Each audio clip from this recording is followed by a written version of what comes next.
Je pense qu'il y a à peu près une quarantaine, voire une cinquantaine de femmes qui travaillent. Elles reçoivent en fait une formation en couture industrielle qui dure à peu près 6 mois. Elles sont payées pendant ces 6 mois, qui sont vraiment comme dans des conditions réelles de production et vraiment dans le but de les réinsérer sur le marché de l'emploi. Donc c'est vraiment ça qui est intéressant. Vous êtes plus en centimètres ou en pouces? Moi, d'origine, plus centimètres, mais ici, je suis rendue en pouces maintenant, parce là, que ici, on travaille. Ok. Ce qu'on va faire, c'est que ici, ça va être 55. Okay, parfait. Ça. Puis là, on divise en 2 et encore en 2. Non. C'est pas le... Divisez le total en 5, après prenez une partie pour la couture. 1, 2, 3, 4, 5. Parce que lui, il va compter avec cela, il va compter avec cela. Il est au coin, non? En fait, sans qu'on ait eu connaissance de cette entreprise d'insertion-là, je sais pas, on aurait pu démarrer notre affaire, mais comme avec beaucoup plus de difficultés.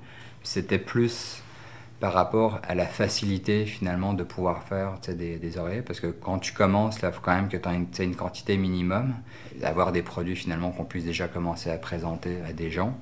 En fait, on sous-traite, mais pour nous, c'est plus des partenaires que des fournisseurs. On travaille vraiment en étroite collaboration avec eux. C'est ça l'inventaire? Oui. J'avais une copie, je crois, de l'inventaire. Non, c'est ça que... Ok, vous pouvez étudier ça doucement. Je vais t'expliquer, oui. Ok, vous pouvez étudier ça doucement. Et on étudie les prix ensemble, ou aujourd'hui ou lundi maximum. Ok? Et nous allons vous envoyer les prix, les nouveaux prix. Ouais. Si vous acceptez ça, les prix là, ça marche. Bon. Sinon, on discute encore. On va voir. Bon. Toi, c'est ce qui te convient, c'est quoi? Et nous, c'est ce qui nous convient, c'est quoi? C'est bon, monsieur Ali, je vous libère. Tout est bon. Tout est bon. Oui. Merci. Merci à toi. Oui. Donc moi, j'avais gradué en maîtrise de psychologie. J'avais une clinique avec des clients adultes, en psychothérapie adulte. J'aimais beaucoup mon travail, mais je sentais aussi au fond de moi que c'est pas ma place. Ça s'appelle Mayukori, MAYUKORI.com. Mayukori. Donc on fait des oreillers, des coussins en écaille de sarrasin. On a des repose-yeux puis des furoshiki.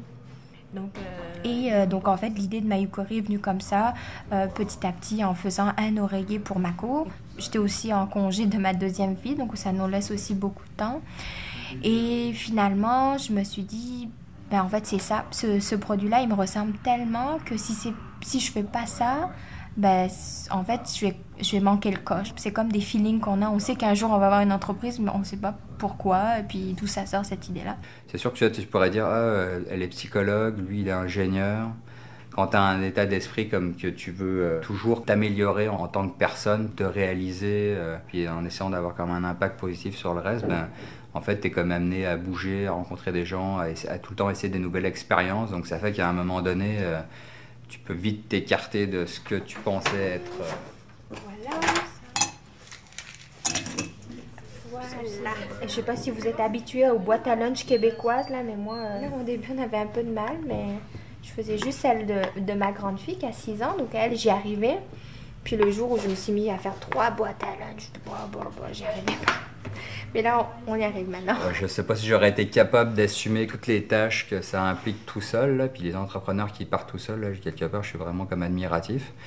Et en fait, la complémentarité qu'on a, là, en fait, on la retrouve partout. C'est-à-dire, pendant le travail, on peut parler de choses et d'autres.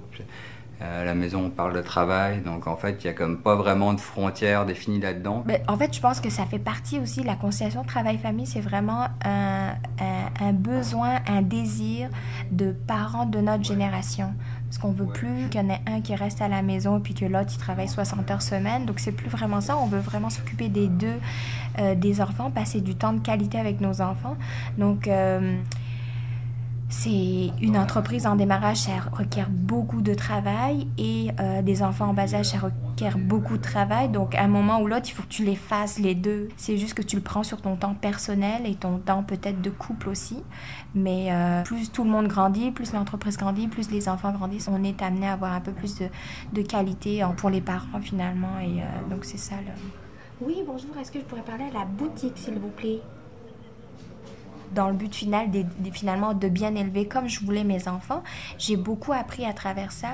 Et en même temps, Mayukori, c'est aussi ça. C'est la volonté de donner quelque chose de bien pour ma fille. Et puis maintenant, je me retrouve avec une entreprise.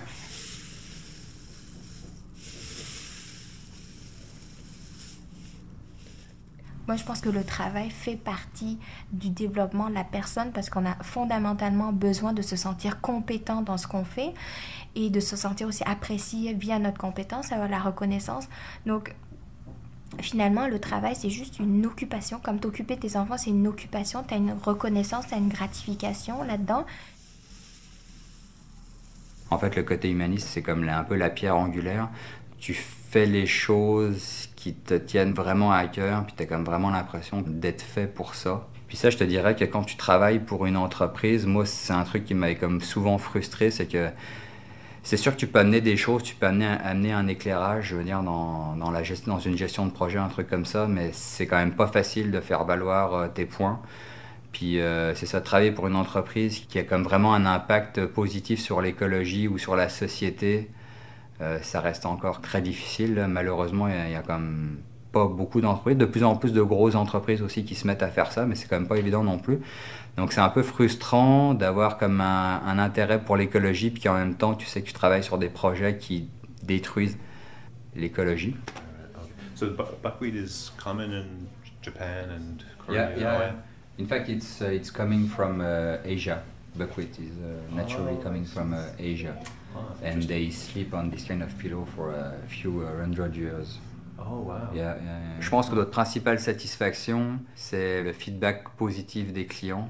Tu sais, des fois, ça arrive que tu croises une personne dans la rue, puis genre, elle te reconnaît, elle me dit « Ah, c'est vous qui faites un oreiller ?» Puis, tu sais, elle me dit « Ah, moi, là, j'envoie un cadeau en France, donc là, je peux pas acheter l'oreiller parce qu'il est un peu lourd, mais qu'est-ce que je pourrais acheter d'autre? » Puis, en fait, je voyais vraiment, ils voulaient nous acheter un truc. Puis c'est là, vraiment, j'ai pris conscience que les gens aiment vraiment la marque plus que le produit en tant que tel, parce que, je veux dire, notre produit est quand même assez facile à copier. J'espère même qu'il y a des gens qui le font chez eux, mais c'est vraiment la philosophie que les gens achètent.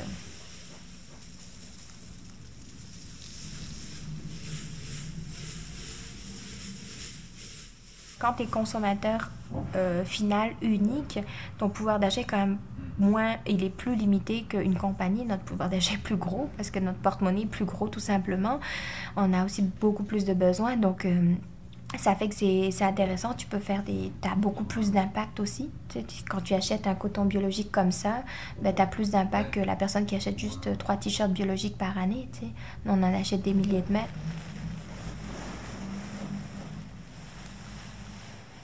Puis via Mayukori, c'est ça qu'on arrive à faire, c'est-à-dire si tu peux influencer les gens vers un mode de vie, vers un mode de dette et de consommation, ben c'est génial en fait. Ouais.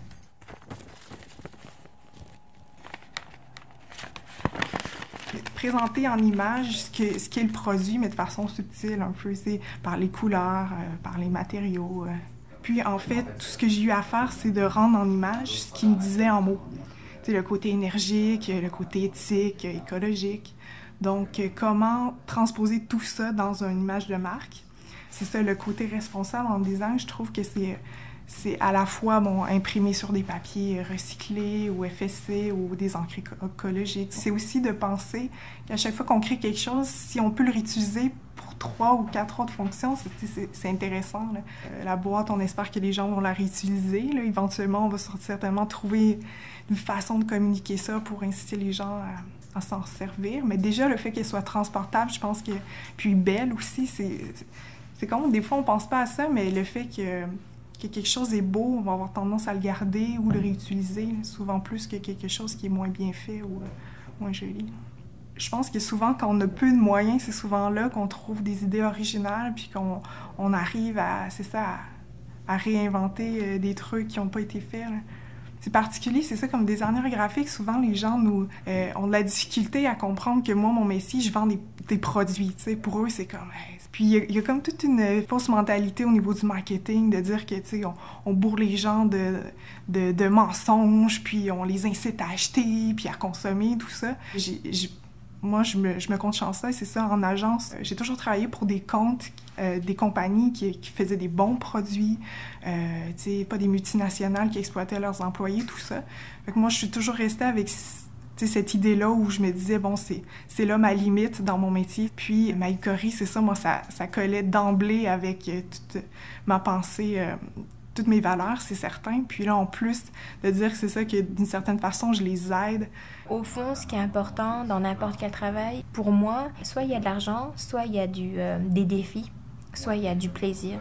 Puis il faut au moins qu'il y en ait deux, tu sais. Puis nous, pour l'instant, je peux pas dire qu'il y a beaucoup d'argent, mais du plaisir et des défis, on en a, puis ça, c'est le principal.